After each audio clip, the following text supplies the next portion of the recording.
Bienvenidos a este nuevo episodio de nuestro podcast El Tabernáculo. Yo soy Argenis. Yo soy Bey. Yo soy Natacha. Y yo soy Edu. Muchísimas gracias por conectarte a este episodio. Esperamos que te guste. Y si te gusta, por favor, al final deja tu me gusta, deja tu like, deja tu comentario. Y esperemos que puedas compartírselo a otra persona a la que le pueda servir este episodio.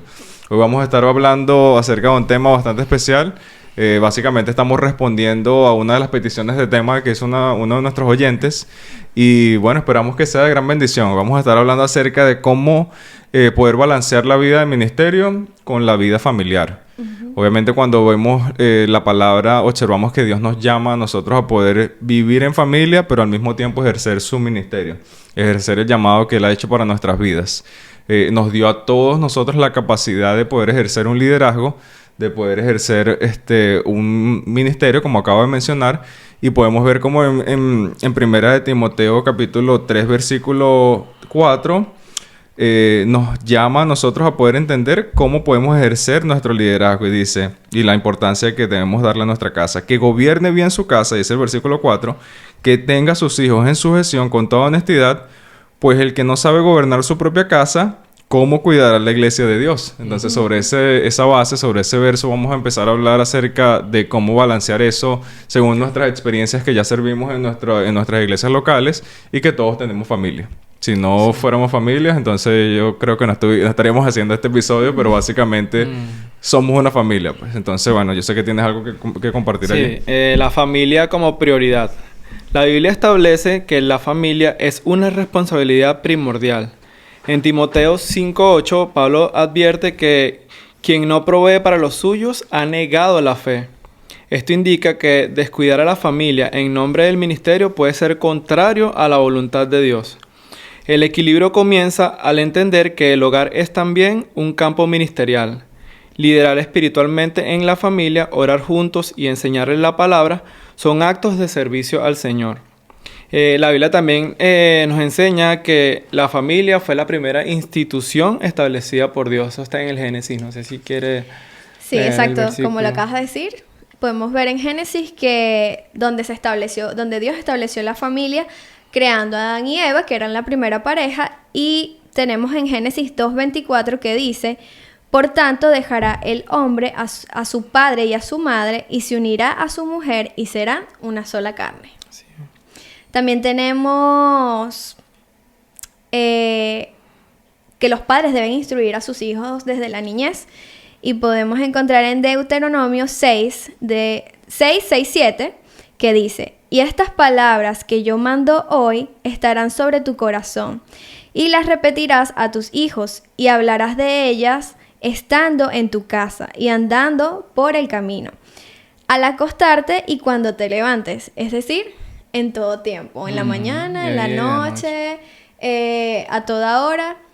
Básicamente también podemos entender que aquí te está Dios hablando y diciéndote que debes tener un altar familiar, porque esa es la verdad. O sea, debes instruir al niño desde la casa, y nuestro primer ministerio debe ser la familia, es decir, nuestro hogar.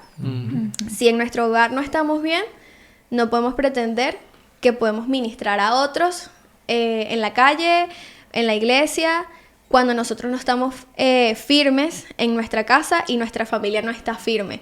Sí, o sea, la familia, cuando tú das un buen testimonio, o sea, eso es una herramienta poderosa para evangelizar a otros. O sea, siempre debemos mostrar tanto lo que mostramos en la iglesia o en la calle, también tenemos que hacerlo dentro de la casa, pues no hacemos nada andando recto delante de Dios para que otros nos vean, pero dentro de nuestra casa no estamos siendo correctos delante de Dios. Entonces eso no tiene sentido, porque no engañamos a otros, no engañamos a nosotros, sino estamos engañando a Dios. Exacto. Entonces, por lo menos hay un versículo que a mi esposa le encanta. Si quieres lo lees. Sí. Ese es Josué 24:15. Sí. Que es: mi casa y yo serviremos al Señor. A mí me encanta ese versículo. Cuando nosotros llegamos acá a Estados Unidos, yo me vine primero que Eduardo. Y yo recuerdo que yo fui a una tienda para comprar cosas para mi casa, y lo primero que yo vi fue un cuadro pequeño, como así, que dice este versículo bíblico. Y yo dije, yo lo voy a comprar. En ese momento yo todavía no tenía casa, sinceramente. No, todavía no nos la habían entregado. Pero yo dije, yo me apodero de este versículo. Yo sé que en mi casa y yo serviremos al Señor. Cuando Eduardo llega, me dice como que, cuéntame, ¿qué has comprado? Y yo, mi cuadrito de mi casa y yo serviremos al Señor. También tengo Proverbios 22:6, que es, instruye al niño en el camino correcto y aún en su vejez no abandonará el camino. Y este versículo también me encanta porque yo tengo 2 hijos, un adolescente y un niño de 6 años. O sea, es totalmente... las edades son tienen una larga distancia. Uh-huh. Pero yo recuerdo que cuando Victoria estaba bien pequeña, yo iba que sí a casas de paz o a células de oración y todo esto, y Victoria, ella se sumergía en el espíritu. O sea, ella era como que ella veía, o sea, a través o me veía como un ejemplo, y ella lo que hacía era como cerrar sus ojos y hacer todas estas cosas.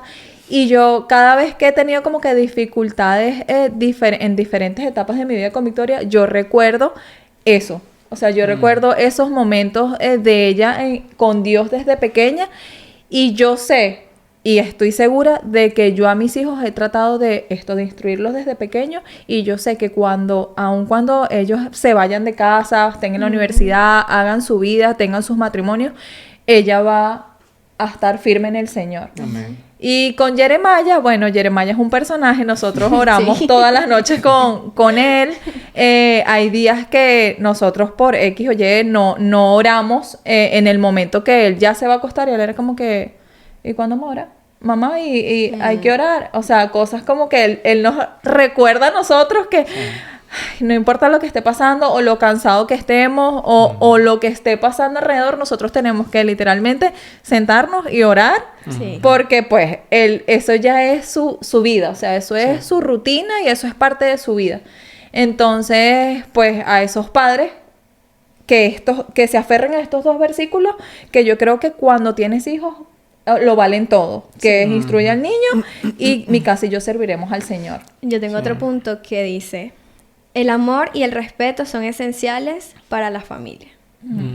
Y podemos encontrar en Efesios 5:25 que dice: maridos, amad a vuestras mujeres, así como Cristo amó a la iglesia y se entregó a sí mismo por ella. Y en Efesios 6:1-12 dice: hijos, obedeced en el Señor a vuestros padres, porque esto es justo. Honra a tu padre y a tu madre, que es el primer mandamiento con promesa. Sí. Amén, amén. Para agregarle a ese pasaje, el verso 3 también, el verso 4 están brutales, que dice: para que te vaya bien y seas de larga vida sobre la tierra. Y el verso 4 dice: y vosotros padres no provoquéis a ira a vuestros hijos, sino criadlos en disciplina y amonestación del Señor. Es decir, nosotros, bueno, ustedes que son padres y aquellos que lo son, tienen obviamente la responsabilidad de disciplinar a sus hijos. Pero siempre hay una mejor manera de hacerlo que de una manera, digamos, agresiva, que no muestre amor, por decirlo de alguna manera. La manera en como nosotros tenemos que ejercer nuestro ministerio en todas las cosas que hacemos, empezando con nuestro hogar, es en el amor. A eso nos ha llamado el Señor. No quiere decir que no vamos a disciplinarlos, no quiere decir que no vamos a corregirlos, y eso también aplica con las personas a las que estamos discipulando. En ocasiones también estamos discipulando a personas que son bebés en el Señor, que son todavía niños espirituales, que todavía no saben cómo reaccionar, cómo actuar, cómo manejarse. Y sin embargo, nosotros que, digamos, ya tenemos cierto tiempo sirviendo al Señor y hemos vivido ciertas cosas, ya podemos entender un poquito más acerca de lo que el Señor nos ha revelado en su palabra, podemos mostrar que existe siempre una corrección en el amor, porque es la manera como el Señor opera con nosotros, la manera como Jesús se movió cuando estuvo aquí en la tierra, es la manera que el Señor nos ve, es su carácter para con nosotros, de que todos los días nos disciplina, de que todos los días nos corrige, pero lo hace en el amor. Sí. Sí, eso es lo más importante. Sumándole a lo que acabas de decir, Colosenses 3, del 13 a 14 dice: soportaos unos a otros y perdonaos unos a otros, si alguno tiene queja contra otro, de la manera que Cristo os perdonó. Así que también hacedlo vosotros, y sobre todas estas cosas vestíos de amor, que es el vínculo perfecto. Amén. Ahí está, nuevamente el amor. El amor sobre cualquier cosa. ¿Ibas a decir algo? Yo tengo algo que puse acá como entre paréntesis que dice comunicación abierta en la familia. Hablar con nuestra familia sobre los compromisos de la iglesia y escuchar las necesidades de nuestros hijos y nuestros esposos. Sí. Un día yo escuché un testimonio de una muchacha, hija de pastor. Esta muchacha cuenta que muchos años de su vida, en su adolescencia, ella sintió que Jesús le estaba robando a su papá. Porque el papá pues era un hombre de Dios y él estaba haciendo pues lo que el Señor lo llamó a hacer. Entonces, pero ella en ese momento pues ella no lo entendía. Pero ella dice, en la conclusión de su testimonio, de que ella no lo entendía era porque no había una comunicación abierta en su casa. O sea, que no se sentaban a la mesa a decir, mira, papá está haciendo esto y esto y esto y esto, mamá necesita hacer esto y esto y esto, nosotros tenemos que apoyar a papá en oración, lo que estaba sucediendo en su casa. Ella dice que el enemigo como que lo agarró para ella como molestarse con Jesús.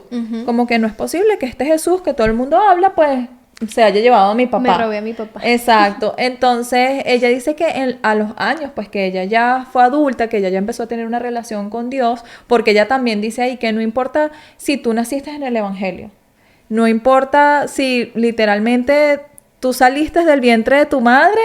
Ella dice que el día más importante de la vida de cualquiera es cuando tú empiezas a tener una relación verdadera con el Padre. Allí es donde tú vas a empezar a escuchar cuando Él te habla, lo que Él quiere decirte, cuando tú empiezas a estudiar su palabra. Y ella dice que cuando ella empezó realmente a conocer por ella misma a Dios, ella empezó a entender el propósito de su papá. Y ella dijo, cónchale, ahora entiendo que todos estos años lo que el enemigo quiso hacer fue hacerme creer que Jesús se estaba robando a mi papá. Y ella básicamente dice eso, que fue que no había una comunicación abierta. Entonces eso a mí me llamó la atención porque eso yo lo escuché hace años y nosotros tratamos siempre de hablarle claro a nuestros hijos. Por ejemplo, mira, en la iglesia hay este evento, siempre que ellos sepan que no es una obligación, pero nosotros tenemos valores cristianos. Entonces, no es una obligación que tú sirvas, pero es una obligación que tú vayas con nosotros porque nosotros tenemos que inculcarle esos valores. Y yo sé que nosotros servimos al Señor y que ellos poco a poco van a tener el querer como el hacer de querer servir, de querer, por ejemplo, Jeremiah, él agarra los sobres que son trabajos pequeños. Victoria un tiempo sirvió en el ministerio de niños hasta un día que ella dijo, no mamá, yo creo que se acabó esto aquí, yo no quiero seguir haciendo esto. Y nunca nosotros como padres obligarlos o imponerle que no, tú lo tienes que hacer, porque realmente yo estoy segura de que el Señor tiene un propósito con ella y que Él va a poner el querer como el hacer y que ella a lo mejor no va a ser con niños, sino en otro ministerio diferente. Y nosotros como padres, pues, orar por nuestros hijos, por el propósito que el Señor tiene para ellos y acompañarlos. En toda temporada, acompañar a nuestros hijos con un entendimiento claro. Brutal. Sí, básicamente es así. O sea, dijiste algo muy brutal, es que el servir tiene que ser algo que nos nazca. Sí. A todas las personas, tanto a los jóvenes como a la persona adulta también. Porque lo hemos visto también, no solamente son los jóvenes que no, digamos, tienen que aprender a servir, el mismo adulto también tiene que aprender a hacerlo. Pero básicamente tiene que ser algo que nos nazca de corazón, porque si no entonces sería servidumbre, seríamos esclavos. Exacto. Y así no nos llama a vivir el Señor cuando se trata del servicio, Él nos llama a servir a nosotros con gozo. Sabiendo que lo que estamos haciendo, lo estamos haciendo para glorificar a Dios. Sabiendo que lo que Él ha puesto en nuestros corazones ha sido una herramienta para nosotros poder hacer su voluntad. Para poder nosotros, de alguna manera, alcanzar a otras personas. Para poder en otras ocasiones poder mostrar, digamos, cómo se ve el servicio a aquellas personas que todavía no saben cómo hacerlo. Básicamente hacer ejemplo y hacer líderes. A nosotros liderar con el ejemplo. Tú lo acabas de decir. Tú no le muestras a tus hijos, tienes que, como imposición, tú tienes que servir, sino que tú sirves tú. Sirves tú como ejemplo y empiezas a mostrarle a ellos cómo se ve el servicio. Y una de las cosas importantes que se me viene a la cabeza respecto a la historia de este testimonio que acabas de mostrar con esta muchacha, es como que probablemente ella estaba pensando, o sea, este Jesús, y es lo que escucho a mi papá es decir, ya no vivo yo, más este Jesús es el que vive en mí. Ya yo estoy muerto para el mundo, pero ahora vivo para Cristo. Pero no sabía quién era Jesús, quizás. Entonces es importante poder enseñarle a nuestros hijos y a todas aquellas personas que estamos discipulando por qué nosotros pensamos de esa manera. Por qué yo puedo decir, mira, ya yo no vivo yo, sino ahora vive Jesús en mí. es poder enseñarle que Jesús es Dios hecho carne, que Él no escatimó siendo Dios y venir a la tierra a morir por nosotros para poder pagar la consecuencia del pecado y ahora hacernos libres y poder ser libres ahora para poder servirle a otros. Ahora somos libres para poder ejercer el ministerio, para poder discipular a otras personas y para poder vivir en su ministerio, que es predicar el Evangelio. Pero ese predicar el Evangelio viene también desde casa. El Evangelio es Jesús. Sí. Si no le enseñamos a nuestros hijos, a nuestros familiares quién es Jesús, entonces cómo ellos se van a enamorar de la persona de nuestro Señor Jesucristo. No se puede si no lo Sí, hacemos. así como tú dices, el Evangelio nos llama a vivir en comunidad, pero empezando desde el hogar, desde la casa y después hacia el mundo. Pero cuando la familia y el ministerio están alineados correctamente, eso se vuelve una expresión poderosa para el reino de Dios. A usted, por lo que estaban hablando ahorita, tengo unos principios bíblicos para mantener el equilibrio entre la familia, o entre el hogar y el ministerio. Sí, entonces el primero es priorizar a Dios. Entonces Mateo 6:33 nos llama a buscar primeramente el reino de Dios y su justicia. Cuando ponemos a Dios como centro, Él nos da sabiduría para organizar nuestras prioridades. El número 2, administrar bien el tiempo. Efesios 5:16 nos exhorta a aprovechar bien el tiempo, establecer horarios claros para la familia y el ministerio para prevenir conflictos. El número 3, comunicar con amor, que era lo que estaban hablando ustedes ahorita. Hablar abiertamente con la familia sobre las demandas del ministerio y buscar ese apoyo fortalece la unidad familiar. Delegar responsabilidades. En Hechos 6:2-4 los apóstoles delegaron ciertas tareas para enfocarse en la oración y la enseñanza, demostrando que no todo recae en una sola persona, ¿no? O sea, que no es responsabilidad solamente del padre o de la madre, sino buscar ese apoyo entre toda la familia para que todo fluya, pues todo sea mejor. Y uno que me gusta mucho, que es el descanso y la reconexión, que es tomar un tiempo intencional para fortalecer las relaciones familiares. Eso me parece que es muy, muy importante. Yo tengo un versículo que lo podemos conseguir en Éxodo 18. Okay. Pueden leer todo el capítulo, que es súper bueno, porque te habla de cómo debes delegar las funciones que tengas en la iglesia, en el ministerio. Efesios 5:16 dijiste. No, Éxodo este 18. es Éxodo 18. Ah, Éxodo, perdón. Eso fue el otro fue el que yo leí. Ajá. Y básicamente aquí es que el suegro de Moisés los visita y empieza a ver cómo Moisés está llevando el ministerio. Y resulta que todas las responsabilidades recaen en él. Y él está viendo que él tenía como sesiones con el pueblo que empezaban en la mañana y terminaban en la tarde. Y él viendo eso le dice a Moisés como, mira, esa carga está demasiado pesada y yo veo que en algún momento esto va a ceder. O sea, esto no va a prosperar.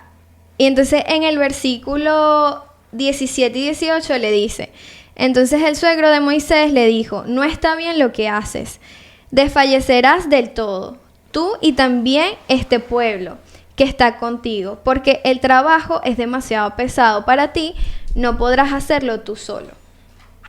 Y él le dice que debería buscar más personas para delegar toda la responsabilidad. Y luego vemos en el versículo 21 que dice: además, escoge tú de entre todo el pueblo varones de virtud, temerosos de Dios, varones de verdad, que aborrezcan la avaricia, y ponlos sobre el pueblo por jefes de millares, de centenas, de 50 y de 10. Y así lo vemos en la iglesia, como a todo el mundo le delegan una función, y esta función puede ser una persona que delegue, no sé, a varios ministerios, y estos otros ministerios que se subdividen, cada uno tiene su líder y sus responsabilidades. Y, o sea, la misma Biblia te lo dice. O sea, en la Biblia conseguimos absolutamente todo. Lo que pasa es que si uno no lee, uno no se entera. Exacto. Pero sí, en la Biblia podemos conseguir todo. Y el tema de delegar es demasiado sano para uno y para su vida. Porque, como tú lo acabas de decir, por ejemplo, tú que tienes hijos, ustedes que tienen hijos, si uno de tus hijos tiene una actividad, ¿cómo haces si tú no delegas en la iglesia tu responsabilidad a otra persona que te pueda cubrir un día, así como te cubre alguien en el trabajo. Claro. Exacto. Yo tengo aquí algo que anoté súper importante que dice establecer límites saludables. Dice evitar agotamiento, no tomar más responsabilidades en la iglesia de la que puedas manejar y así no descuidarás a tu familia. Entonces, eso lo noté porque de verdad para mí es algo como que tienes que tomarlo como fundamental. Porque así como tú dices, yo tengo 2 hijos y nos ha tocado, o sea, nos ha pasado.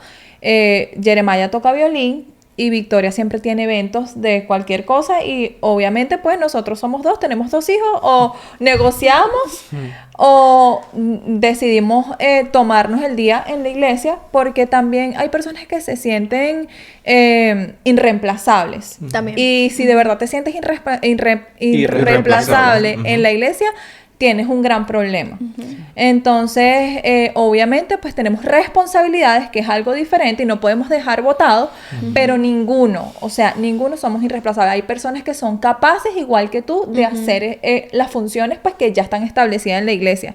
Entonces, nosotros como padres, siempre... como ya dijimos antes, tratamos de tener una comunicación abierta y si, por ejemplo, Jeremiah tiene un concierto, bueno, vamos a con anticipación pedir el día en la iglesia para poder organizarnos con Jeremiah o con Victoria y si realmente vemos que no se puede porque es algo sumamente importante en la iglesia, nos dividimos. Bueno, entonces te toca ir a la iglesia porque tienes una responsabilidad en la iglesia y yo me voy con los niños a hacer tal cosa o viceversa, porque puede que se vaya él porque la de la responsabilidad pues en la iglesia mayor soy yo. Eras tú. Entonces, básicamente eso, hay que tener una comunicación abierta y como dice esto, evitar el agotamiento.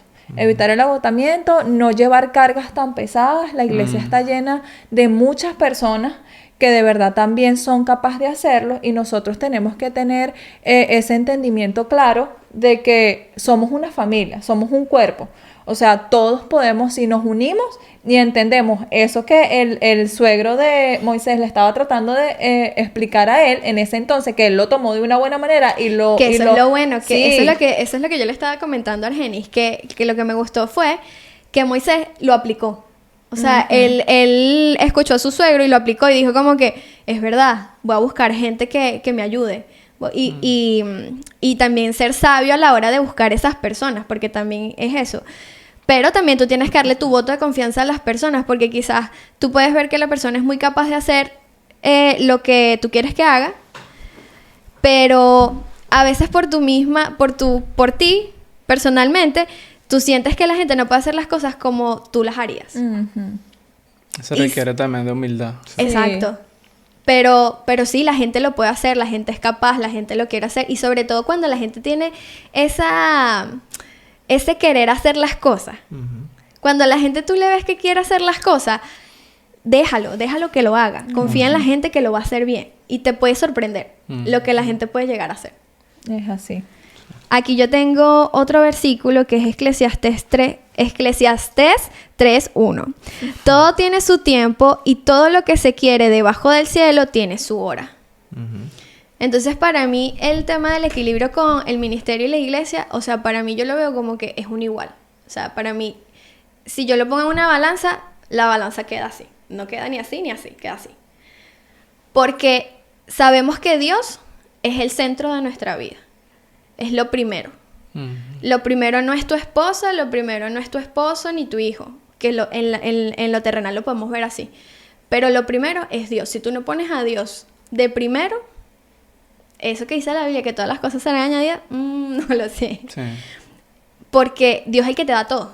Claro. Dios es el que te da, el que te capacita, el que te llena de fuerzas, el que te da la valentía para que toda tu vida la lleves bien, o es la fuerza que tú necesitas para salir adelante, para hacer las cosas, para tener tu familia bien. Porque como ya lo dijimos, aquí puedes conseguir todo lo que necesites para tu vida. O sea, esto es un manual de vida básicamente. Es así. Y te puede sorprender, la verdad, así como a mí me sorprendió esta historia y todo lo que Dios habla de la familia. Pero sí, tu prioridad tiene que ser Dios. Pero sin descuidar a tu familia, obviamente. Porque como ya lo dijimos, si tú no tienes bien tu familia, si tú no tienes bien establecida tu familia, si tu familia no está fuerte en el Señor, tú no puedes salir, o sea, o por lo menos yo pienso que tú no puedes salir a ministrar a otros. Claro. Si tú tienes a tu casa caída por el piso, o sea... Claro, y también hay circunstancias, porque cuando ya, por ejemplo, los hijos empiezan a tomar su rumbo, vemos muchísimos pastores que hijos han sido afectados por X o Y y deciden, no sé, entrar al mundo de las drogas, el alcoholismo, apartarse y todo esto. Hay mucha gente que también se cree juez y empiezan a decir, mira, y estos que decían ser cristianos y no supieron gobernar su casa y mira cómo están los hijos. Entonces uno tiene que ser bien cuidadoso en el sentido, bueno, no cuidadoso, tú no tienes que juzgar a nadie y tú no tienes que hablar de la vida de nadie y tú no tienes que señalar a nadie, pero a esas personas que también, que lo hacen, invitarlos también a leer, porque Dios es un Dios de compasión y es un Dios de amor y de misericordia. Entonces tampoco podemos ligar una cosa con otra cosa solamente para utilizarla para juicio y para denigrar el ministerio de otra persona. Entonces eso también es súper importante Cuando mencionar. en la vida cotidiana también lo podemos ver, porque a veces también tenemos esa familia donde los papás trabajaban mucho, quizás no eran pastores ni misioneros ni nada de esas cosas, un trabajo normal, pero que consumía la gran cantidad de su tiempo. Y también vemos esos hijos que se quejan de que sus papás no estuvieron presentes porque trabajaban demasiado. O sea, lo podemos ver tanto en el ministerio como en la vida cotidiana de cualquier persona. Entonces, como tú dices, no puedes ser tan duro juzgando nada más porque ellos son cristianos. Entonces, como son cristianos, no tengo compasión. Sí. Yo quería agregar algo de lo que tú estás diciendo del equilibrio entre la familia y la iglesia o el ministerio, que es importante que Dios siempre sea el centro en todo, porque si para ti Dios solamente está en el ministerio y en la familia, en el ministerio y en la iglesia, y no en la familia, entonces ¿cómo pones balanceado si no está Dios en todo? ¿Me entiendes? Por eso tiene que haber siempre el equilibrio, que Dios esté en tu familia en todo tiempo y igual en el ministerio y en la iglesia. Entonces es ahí donde está el equilibrio, porque si Dios está más de un lado que otro, obviamente esa balanza, una va a subir, la otra va a bajar. Claro, estás ¿me entiendes? descuidando una. Y no tiene sentido. Dios siempre tiene que estar presente en los dos lados. Es que fuimos llamados a glorificar a Dios en todas las cosas que hacemos. En todo tiempo. Y eso aplica tanto para el ministerio como para llevar a tu hijo a un evento del violín o a Vicky para otro evento. Eso aplica para todo. Todo lo que hagamos tenemos que hacerlo para la gloria de Dios. Así es. Lo hemos mencionado en otros episodios. La gloria de Dios se llama Jesús. Así de simple. La palabra menciona en Juan capítulo 14, verso 14 creo que también es, acerca de que la gloria del Padre es el Hijo. O sea, la gloria de nuestro Dios es Jesús. Y la única forma de glorificarlo es que Jesús sea reflejado en cada una de las cosas que nosotros hacemos. Y eso aplica, como acabo de mencionar, como la manera como llevamos a nuestra familia, en la manera como nos presentamos con los papás de los otros niños, en la manera como nos presentamos en el trabajo, en la manera como vivimos el ministerio a la hora de recibir a personas nuevas en la iglesia, a la hora de cómo los discipulamos con la palabra al poder presentarles el evangelio, etcétera, etcétera. La única forma de poder llevar un balance en nuestra vida en todas las cosas que hacemos es que Dios esté, como acabas de mencionar, presente en cada una de ellas como el primer lugar, para darle la gloria a nuestro Señor, que es Jesús presente en cada una de las cosas que hacemos, básicamente. Yo tengo un versículo que dice que la iglesia también se puede convertir en tu familia, que es una familia. Y lo vemos en Efesios 2:19, que dice: así que ya no sois extranjeros ni advenedizos, sino ciudadanos de los santos y miembros de la familia de Dios. Y eso también me gusta porque yo lo veo así. Yo veo que las personas de la iglesia son mi familia. O se han convertido en eso. Sí. Es así. No era la manera como... Esa no era la manera como nosotros pensábamos antes de empezar a servir. Y es algo que el Señor nos ha mostrado a través del servicio. En cómo amar a las personas realmente.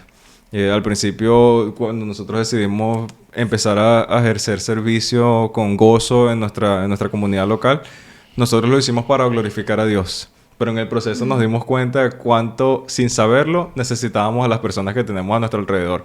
Y eso los incluye a ustedes. Y a todas las personas, a nuestro, digamos, sí, a nuestro equipo de trabajo del reino. Como acaba de leer Bedalis, ya nosotros no somos ciudadanos como lo hemos dicho en otras ocasiones, no somos ni venezolanos, ni americanos, ni ya no existe griego, no existe judío. Ahora todos pertenecemos al reino de Dios. Amén. Y si nosotros no nos vemos con ese lente, con ese ojo de decir, la persona que yo tengo a mi lado es tan coheredera de la gracia como lo soy yo, porque Jesucristo tanto pagó por mi vida como pagó por la persona a mi lado. Y si nosotros no vemos a nuestras personas a nuestro alrededor, a nuestra comunidad de esa manera, entonces ¿cómo lo amamos como a nosotros mismos? No vamos a poder hacerlo. Sí. Si siempre hay una manera de poder, digamos, quitarnos ese lente y decir, no, él es puertorriqueño, o no tenemos nada contra los puertorriqueños, él es dominicano, y por alguna situación o nacionalidad la vemos de manera diferente, Sí. y no ejercemos lo que el Señor pagó por nosotros, entonces nosotros no estamos haciendo la voluntad de Dios, que es amarnos los unos a los otros como Él nos amó a nosotros. Sí. Me encanta eso que estás diciendo. Nosotros teníamos un pastor, nuestro pastor Rubén, que él es un pastor de familia. Y él decía tal cual que nosotros somos una familia de reino. Familia de reino, sí. Y eso es su lema, literalmente. Era todo así porque nosotros somos una familia de reino, una familia de reino, una familia de reino. Y de verdad que es hermoso cuando ya tienes el entendimiento, porque como tú dices, eso es un proceso para llegar a entender que no nada más somos una comunidad, sino que somos una familia. Somos una familia de reino. Y yo para terminar mi parte, no, pueden seguir lo que ustedes quieran. Yo tengo aquí Hechos 16:31, que dice, cree en el Señor tu Dios, y tú y tu casa serán salvos. Y eso básicamente para mí es alentador totalmente, porque yo creo con toda mi alma en el Señor, y yo sé que mi casa y yo seremos salvos, que mi casa y yo serviremos al Señor, que mi casa y yo, y todas esas promesas hermosas que dice la Biblia. Pero también a esas personas que tal vez están pasando por dificultades con los hijos, que han criado a sus hijos desde pequeños, como dice la palabra, instruye al niño en el camino correcto y en su vejez no lo abandonará. A lo mejor que tú veas a tu hijo demasiado apartado como el hijo pródigo y digas, o sea, mi hijo se apartó y no va a volver, y tú tengas ese sentimiento de ¿y qué va a pasar con mi hijo? ¿Y qué va a pasar con mi vida? Recuerda que el Señor tiene promesas que Él va a cumplir y que las oraciones no se quedan en el aire. El Señor tiene un plan para ese hijo, y si tú eres un líder de iglesia, tú no eres menos tampoco porque tu hijo se haya apartado, porque los hijos ya empiezan a tener una conciencia, unos actos y un libre albedrío. Entonces, por eso es importante nosotros tener el entendimiento que no nada más estudiamos para ser sabios, sino también para ser compasivos, para ser amorosos y para ser lo que Jesús dice que nosotros somos, que es su reflejo. Bello, sí, eso es tal cual, y no nos cansaremos de decirlo, que Jesús es nuestra forma de vivir. Jesús tenía toda la sabiduría del mundo, es Dios. Cuando estuvo aquí en la tierra, y Él se movió de una manera demasiado humilde, un carácter que ninguna otra persona pudo haber hecho o pudo haberse comparado con Jesús. Vimos infinidad de personas, las podemos encontrar en la palabra, que fueron conocidas por su humildad, por su manera de servir a Dios, por su manera de hacer la voluntad de Dios. Sin embargo, ninguno se compara con Jesús, porque fue hallado sin pecado. Y era Dios, como lo acaba de mencionar, hecho carne. Y teniendo toda la sabiduría, teniendo la capacidad de caerle a cachetadas a todas las personas a las que le estaba hablando porque no entendían, Él ejerció un ministerio con misericordia, con gracia, con favor y con amor. Ese es el mensaje del Evangelio. Nosotros aceptamos todo lo que hizo Jesús por nosotros y estamos más que agradecidos completamente por lo que Él hizo, sabiendo que no lo merecíamos, porque por algo se llama que por algo fue por gracia. Y sin embargo, hoy nosotros, como acabo de mencionar ahorita, somos coherederos y habitantes del reino de nuestro Señor, pagado por nuestro Señor Jesucristo. Entonces, es eso, pues básicamente, no sé si quieren agregarle algo al tema. No, ya no tengo más nada. Pero sí, poder cerrar allí y decirles que motivar a todas las personas que están, teniendo algún tipo de dificultad en estos momentos con su manera de servir y balancear con su familia, buscar de Dios, buscar primeramente el reino de Dios y su justicia, y todas las demás cosas vendrán por añadidura. Pongan a Jesús en primer lugar en cada una de las cosas que hacen, y créanme que todo va a mantenerse alineado con las cosas del Señor. Tanto nuestra familia, nuestras finanzas, nuestro trabajo, como también nuestra vida en el ministerio. El servicio es parte de lo que el Señor quiere que nosotros hagamos, como lo mencionamos alrededor de este episodio, de que para poder alcanzar a otras personas. Y lo hacemos siendo líderes que dan el ejemplo. Entonces, bueno, los amamos muchísimo. Hagan el cierre ustedes. Yo. Bueno, ya saben, como le decimos en todos los capítulos, dale like, comparte, suscríbete por favor. Prende la campanita para que todos los lunes a las 7 de la noche te avise que subimos nuevo capítulo, y nos vemos la próxima semana.